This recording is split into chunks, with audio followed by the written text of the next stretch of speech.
A beautiful meeting episode 9।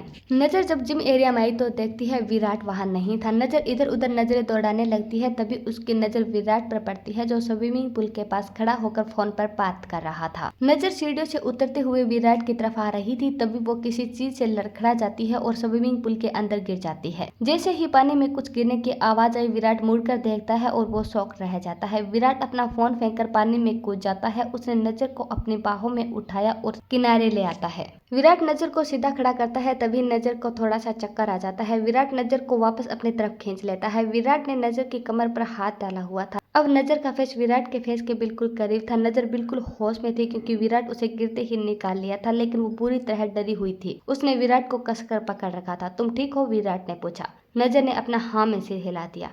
Virat ने नजर को अपनी बाहों में उठाया और बाहर ले आया। नजर का प्लाजो सूट पूरी तरह भीग चुका था। भीगे हुए सूट में वो बहुत ज्यादा अट्रैक्टिव लग रही थी। विराट ने नजर को नीचे छोड़ा और थोड़ा सर्द आवाज में बोला, यहाँ क्या कर रही हो? प्रोटीन शेक देने आई थी। नजर ने अपनी नजर जमीन में गड़ाते हुए कहा। मैंने मना किया था ना तुम्हें काम करने के लिए, विराट ने उसी लहजे में कहा। मुझे आपसे बात करनी थी, नजर ने मासूमियत से कहा। क्या बात करनी थी? विराट ने पूछा। आपने मुझे अभी तक क्यों नहीं बताया कि आप मुझे यहाँ क्यों लेकर आए थे? नजर ने विराट को लगभग घूरते हुए पूछा। विराट ने नजर की बात का कोई जवाब नहीं दिया और नजर को उठाकर अंदर ले आता है। विराट को इस तरह नजर को उठाना उसे थोड़ा अजीब लगा। मेरे हाथ पैर बिल्कुल ठीक है, मुझे नीचे उतारो, नजर ने विराट को घूरते हुए कहा।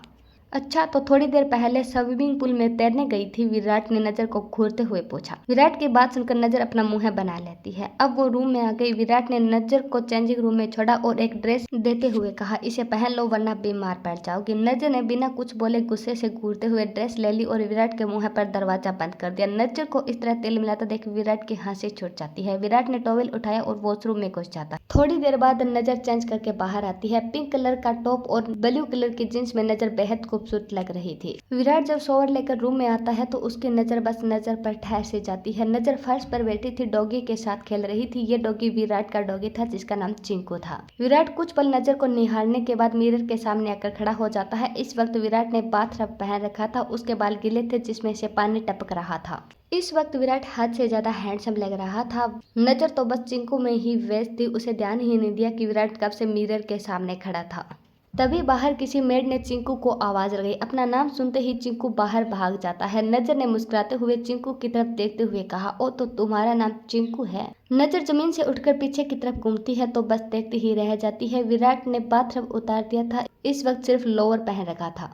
नजर विराट को एकटक देखे जा रही थी, पता नहीं क्यों, लेकिन नजर विराट से अपनी नजरें नहीं हटा पा रही थी। विराट ने शर्ट उठाई और पहनने लगा, तभी उसकी नजर पर पड़ती है जो उसे मिरर में साफ दिखाई दे रही थी। अगले ही पल दोनों की नजरें एक दूसरे से टकरा जाती है। वो काफी देर तक एक दूसरे में यूं ही खोते रहते हैं। तभी विराट का फोन रिंग होता है और दोनों को होश आता है।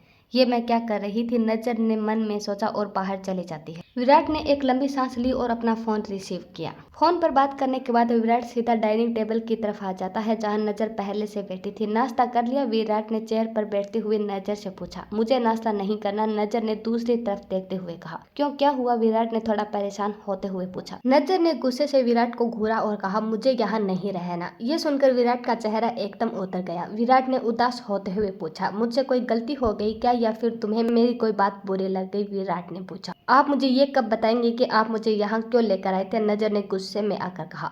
मैं बताती हूँ, पीछे से किसी ने आवाज दी। नजर और विराट दोनों ने पीछे मुड़कर देखा तो नंदिनी जी खड़ी थी। नजर भागकर नंदिनी जी को हक कर लेती है। आंटी आप, मैंने आपको बहुत मिस किया, नजर ने नंदिनी जी को हक करते हुए कहा। और मुझे, पीछे खड़ी मिसी ने मुस्कुराते हुए कहा। मिसी तुम भी आई हो? नजर ने नंदिनी जी से थोड़ा दूर होते हुए कहा।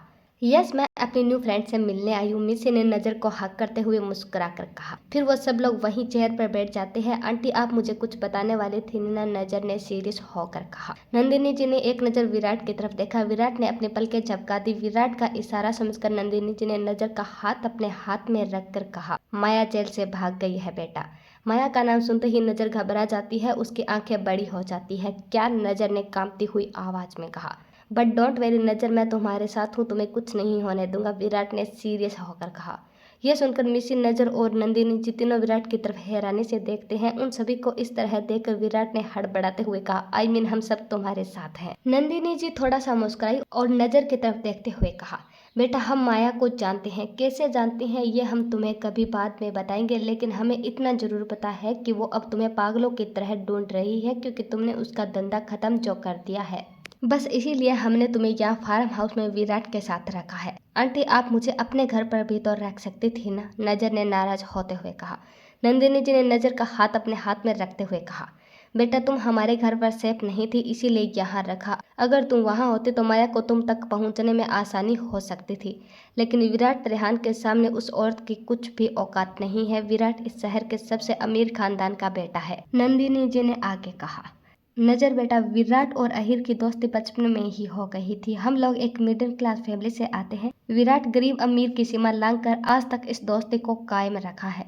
विराट को बिल्कुल फर्क नहीं पड़ता कि अहिर उसके बराबर का है या नहीं। फिर नंदिनी जी ने विराट की तरफ देखकर छोटी सी स्माइल करते हुए कहा, विराट मेरे बेटे जैसा है। ये सुनकर विराट के चेहरे पर भी प्यारी सी स्माइल आ जाती। आंटी जी मैं हमेशा तो यहाँ पर नहीं रह सकती ना, मेरे साथ जो होगा देखा जाएगा, लेकिन मैं इस तरह किसी के घर पर भी नहीं रह सकती। नजर ने अपनी बात रखी। नजर की बात सुनकर विराट को बुरा लगता है। नजर हम समझ सकते हैं कि इस तरह अनजान लोगों के साथ रहना तुम्हारे लिए आसान नहीं है, मगर बेटा तुम जाओगी कहाँ, हम तो तुम्हारी भलाई के लिए ही कह रहे हैं, नंदिनी जी ने कहा। आप लोगों ने मुझे बहुत प्यार दिया है, लेकिन अब मैं किसी पर बोझ नहीं बनना चाहती हूँ, नजर ने उदास होते हुए कहा। नजर मैंने तुम्हें दिल से अपनी बेटी माना है, तुम हमारे लिए बोझ नहीं हो, नंदिनी जी ने नजर को समझाते हुए कहा। लेकिन नजर नहीं मानी। वैसे तो नजर को डर भी लग रहा था कि वो यहाँ किसी को नहीं जानती, उसके साथ कुछ भी हो सकता है, लेकिन वो बोझ नहीं बनना चाहती थी, इसीलिए उसने वहाँ से जाने का फैसला लिया। मिसी और नंदिनी जी भी नजर को समझाती रही, लेकिन वो मानने के लिए बिल्कुल भी तैयार नहीं थी। अगर ये जाना चाहती है तो इसे जाने दो, विराट ने चेयर से उठते हुए गुस्से में आकर कहा। नजर ने विराट की तरफ देखते हुए कहा, थैंक यू। इतना बोलकर नजर वहाँ से चले जाती है। विराट रोको उसे, नंदिनी जी ने परेशान होते हुए कहा। आंटी जी जाने दो उसे, विराट ने अपना फोन उठाते हुए कहा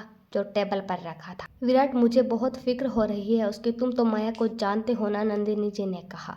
आंटी आप घर जाइए, उसे कुछ नहीं होगा, ट्रस्ट में। मिसी तुम आंटी को लेकर घर जाओ, विराट ने मिसी की तरफ देखते हुए कहा। मिसी नंदिनी जी को लेकर वहां से चली जाती है। वहीं विराट के दिमाग में बहुत कुछ चल रहा था। मैं तुम्हें खुद से कभी दूर नहीं जाने दूंगा स्वीटी, आज तुमने ये फैसला लेकर साबित कर दिया है कि तुम उन लड़कियों में से बिल्कुल नहीं हो जिसे सिर्फ पैसों से प्यार हो। अगर तुम्हारी जगह कोई और लड़की होती तो ऐसी लग्जरी लाइफ छोड़कर कभी नहीं जाती। मैं ऐसी लड़कियों को खुद से दूर कैसे जाने दे सकता हूँ, विराट ने नजर की फोटो देखते हुए कहा, जो विराट ने कल रात नजर की चुपके से फोटो ली थी।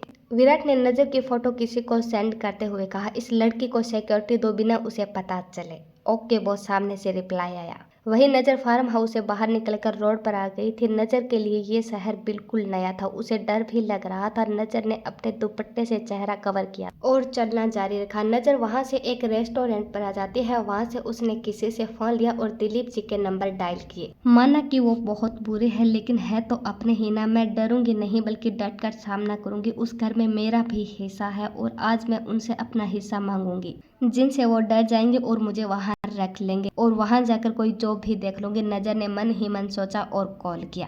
लेकिन नजर ये नहीं जानती थी कि ये उसकी सबसे बड़ी गलती है, क्योंकि माया जेल से छूटने के बाद दिलीप जी को सब बता देती है और उन्हें धमकी देती है कि अगर नजर का फोन आया और तुमने मुझे नहीं बताया तो वो तुम्हारी अनवी को उठा ले जाएंगे। इसीलिए दिलीप जी को भी नजर के दूसरे कॉल का इंतजार था, ताकि वो इस मुसीबत से बाहर निकल सके।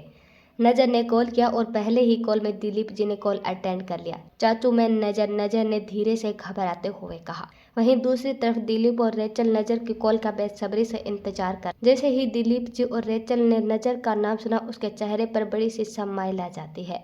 वो हैरान भी थे, क्योंकि उन्हें कॉल का इंतजार था, मगर भरोसा नहीं था कि इतना सब कुछ होने के बाद भी नजर वापस कॉल करेगी। ये उनके लिए किसी चमत्कार से कम नहीं था। रेचल, हमारी नजर बिटिया का कॉल आया है, शायद इस अभागे चाचू को उसने माफ कर दिया। इतना बोलकर वो फूट फूट कर रोने की एक्टिंग करने लगते हैं। वही नजर ये सब सुनकर शॉक्ड हो जाती है। उसे बिल्कुल भी यकीन नहीं हो रहा था कि वह अपने चाचू से बात कर रही है। मुझे अपनों पर एक बार और भरोसा करना चाहिए, नजर ने मन ही मन सोचा और बोली, चाचू मुझे आपसे मिलना है। हाँ बेटा जरूर बताओ, तुम इस वक्त कहाँ हो? मैं अभी तुम्हें लेने आ जाऊंगा और जब तक मैं ना आऊँ तुम वहीं रहना। दिलीप जी ने सब कुछ एक ही सांस में बोल दी। नजर ने लंबी गहरी सांस ली और कहा, चाचू मैं पीयूष रेस्टोरेंट के आगे हूँ जो मुंबई के बाहर जाने वाली सड़क पर है, आप प्लीज जल्दी से आ जाइए, नजर ने कहा। दिलीप जल्दी से नजर का फोन कट करके माया को जानकारी दे देता है और फिर नजर को कॉल करता है। चाचू ये फोन मेरा नहीं है, मैं आपसे बाद में बात करती हूँ, नजर ने कहा। बेटा मैं ये कह रहा था कि तुम उस रेस्टोरेंट में ही रहना, शाम तक मैं पहुँच जाऊंगा, दिलीप जी ने कहा। ओके चाचू, नजर ने कहा और फोन कट कर दिया।